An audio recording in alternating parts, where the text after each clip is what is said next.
माँ बेटे के अनमोल प्यार की कहानी। माँ, मुझे कुछ महीनों के लिए विदेश जाना पड़ रहा है। तेरे रहने का इंतज़ाम मैंने वृद्धाश्रम में करवा दिया है। अविवाहित डॉक्टर संदीप ने देर रात घर में घुसते ही अपने माँ से कहा। तब माँ बोली, बेटा, तेरा विदेश जाना ज़रूरी है क्या? माँ की आवाज़ में चिंता और घबराहट साफ झलक रही थी।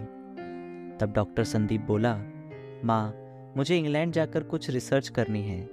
वैसे भी तो कुछ ही महीनों की बात है, फिर मैं आपको वापस घर ले आऊँगा।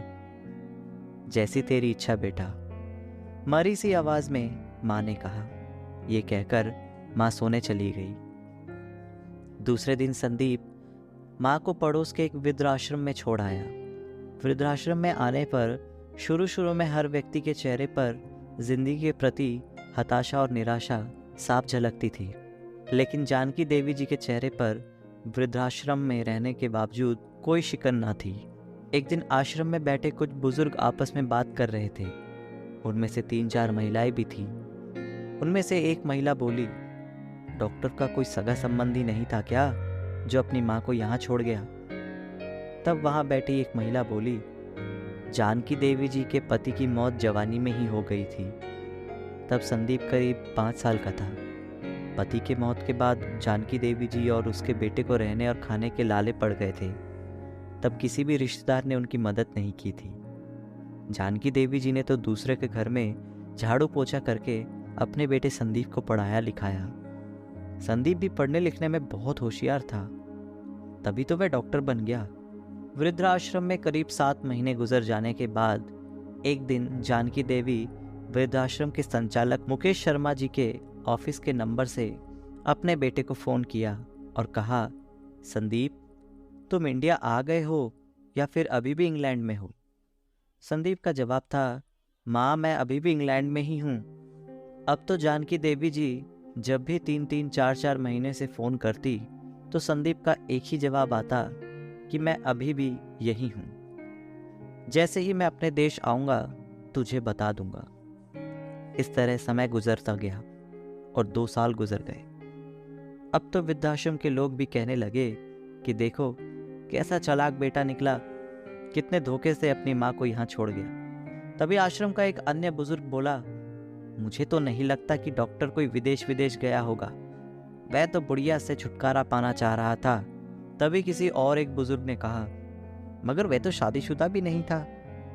फिर होगी कोई गर्लफ्रेंड जिसने कहा होगा पहले अपनी माँ के रहने का अलग इंतजाम करो, तभी तुमसे शादी करूंगी। 2 साल आश्रम में रहने के बाद जानकी देवी जी को अपनी नियति का पता चल गया। बेटे का गम उन्हें अंदर ही अंदर खाने लगा। वह पूरी तरीके से टूट गई। 2 साल आश्रम में रहने के बाद एक दिन जानकी देवी जी की मौत हो गई। उनकी मौत पर आश्रम के लोगों ने आश्रम के संचालक शर्मा जी से कहा, इसकी मौत की खबर इसके बेटे को दे दो।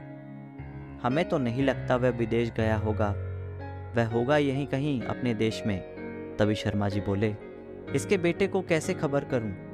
उसे मरे तो 3 साल हो गए। शर्मा जी की ये बात सुनकर वहां उपस्थित सभी लोग हैरान रह गए। तभी उनमें से एक बोला, अगर उसे मरे 3 साल हो गए तो जानकी देवी जी मोबाइल पर बात किससे करती थी? तब शर्मा जी बोले, वह मोबाइल तो मेरे पास है जिसमें उनके बेटे की रिकॉर्ड की गई आवाज़ है। एक बुजुर्ग ने पूछा, पर ऐसा क्यों? तब शर्मा जी बोले, करीब 4 साल पहले जब संदीप अपने माँ को यहाँ छोड़ने आया था तो उसने मुझसे कहा कि शर्मा जी, मुझे ब्लड कैंसर हो गया है और डॉक्टर होने के नाते ये मैं अच्छे तरह से जानता हूँ कि इसके आखिरी स्टेज में मुझे बहुत तकलीफ़ होगी। मेरे मुंह और मसूड़ों से खून भी आएगा। मेरी ये तकलीफ़ माँ देख नहीं सकेगी, वह तो जीते जी मर जाएगी। मुझे तो मरना ही है, पर मैं नहीं चाहता कि मेरे कारण मेरे से पहले मेरी माँ मरे। मेरे मरने से पहले 2 कमरों का हमारा छोटा सा फ्लैट है। जो भी घर का सामान आदि है वह मैं आश्रम में दान कर दूंगा। ये दास्तां सुनकर आश्रम के सभी लोगों की आंखें नम हो गईं। जानकी देवी जी का अंतिम संस्कार आश्रम में ही कर दिया गया। उनके अंतिम संस्कार में शर्मा जी ने आश्रम में रहने वाले बुजुर्गों के परिवार वालों को भी बुलाया। माँ बेटे के इस अनमोल प्यार और अटूट दास्ता का कुछ लोगों पर इतना असर हुआ कि कुछ बेटे अपने बूढ़े माँ बाप को वापस घर ले गए। दोस्तों, इस कहानी से मैं निशब्द हूँ। मुझे नहीं पता कि मुझे क्या बोलना चाहिए और क्या समझना चाहिए। आप लोगों को ये कहानियाँ कैसी लगती हैं? मुझे ज़रूर इसके बारे में बताइएगा। धन्यवाद।